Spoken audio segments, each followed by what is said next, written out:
Well, hello YouTube, this is Layout 123 and we're not going anywhere near the layout today. We're going to have a quick look at my Thomas the Tank Engine Ertl collection, and what better way to get us underway than to look at, well, the main character himself, Thomas. So, Thomas, what can we say about him? Absolutely brilliant. Certainly one of the best looking Thomases you could buy back in the day. Great paintwork, and if we have a look at the underneath, you will see all of the licensing info to do with Thomas, and it actually says that Thomas was made in 1985, which is quite a few years ago now, so he's an old timer. The face of this Thomas is plastic, and that's certainly one of the features of the Ertl toys. It's got to be the face. That face is just so perfect. The only issue I have with this Thomas, and I know other YouTubers have documented it, is that there's no splash of white on the running board, which really would have just topped it off and been the icing on the cake for me.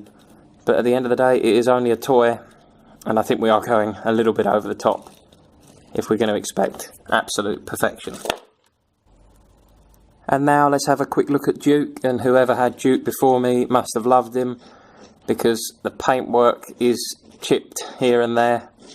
Certainly a very different character. I don't ever remember him on the program, but obviously he was quite predominant because they made a toy of him.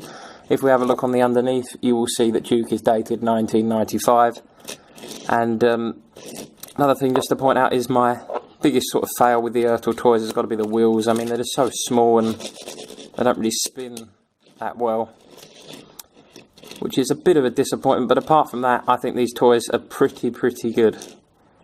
On the back, there's no detail and no buffers, so Duke obviously looks like a narrow gauge loco to me, but obviously he wasn't, or was he?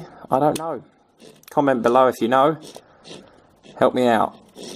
But the face, once again, another main feature of these toys, and certainly on Duke, he has got a very nice, happy looking face, and that's something that certainly makes the whole Ertl range for me of Thomas the Tank Engine toys is their faces. And now let's take a look at Henry, and the first thing to point out about Henry is whoever had him before has absolutely loved him, because I had to get some pliers out and try and bend the back end of the tender back into shape because it was all skew width. Very nice. Once again, the wheels wobbly. It's very top heavy and can fall over quite easily. Henry is dated on the bottom 1987, so a little bit newer than Thomas, but still getting on a bit. Very nice. The face, once again, if you took the face off, you know which character it was, and I think sometimes that's what the modern companies do forget with all these older toys, that you definitely knew who was who. The running board, no extra detailing on that or anything, and the buffers used to have these stickers on them, which were just little round black stickers, but I painted over them because, well, they faded, so I just took them off and painted some new buffers on this particular one. I like it a lot, and I do think that it's certainly one of the nicer ones because it's got quite a lot of character, Henry, all in all. But I think it's time to move on to another character. And now let's have a look at James. And James, when I first got him, was very beaten up. He wouldn't even roll because his wheels were so bent and buckled from years of just smashing down and play.